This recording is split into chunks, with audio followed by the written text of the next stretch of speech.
Utama. An imaginative and adventurous king was restless by nature and wanted to travel to faraway places. He loved hunting wild animals, so when he heard that there were stags in the jungles of Tanjung Bantam, which were not easy to hunt, he was excited and took with him a great fleet of ships to Tanjung Bantam.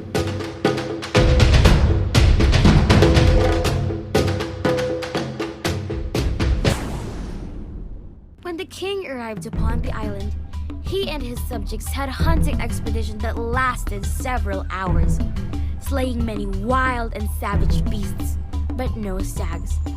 This disappointed the king, for he had a sense of unfulfillment in his heart. Suddenly, a large stag darted out of the bush in front of Sang Nila Utama, giving the king a shock. But the king drew his silver dagger and hurled it at the stag, only grazing the animal. The stag began to run and the king pursued it. In those days, it was either your feet or nothing. The stag ran through the jungle and darted up a knoll. The king followed the stag up the hill, but upon reaching the summit, the stag was nowhere to be seen.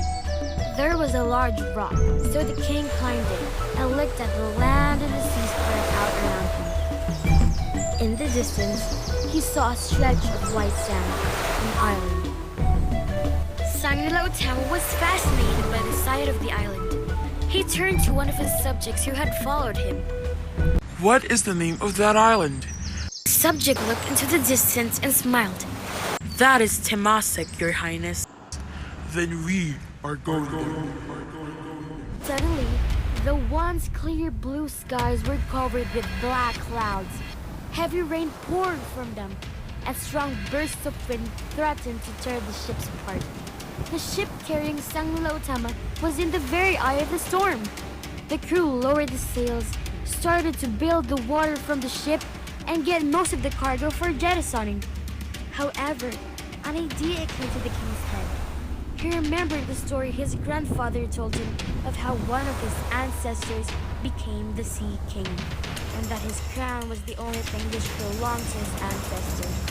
He removed his crown immediately and threw it into the sea. All at once, the storm broke. As suddenly as it started, the skies began to clear and the crew gave a shout of joy and set sail once more to the island of Temasek. When the king stepped upon the island, a creature stepped out of nowhere, and the king and his men were awestruck by the magnificent creature. It was large and moved with grace, had a black head, covered in a furry mane, a whitish neck, and a red body.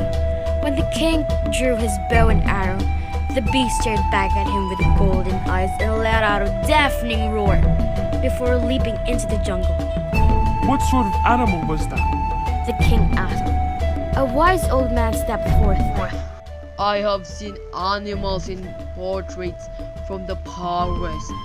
Perhaps this is a Singa, but I wonder how he got all the way here.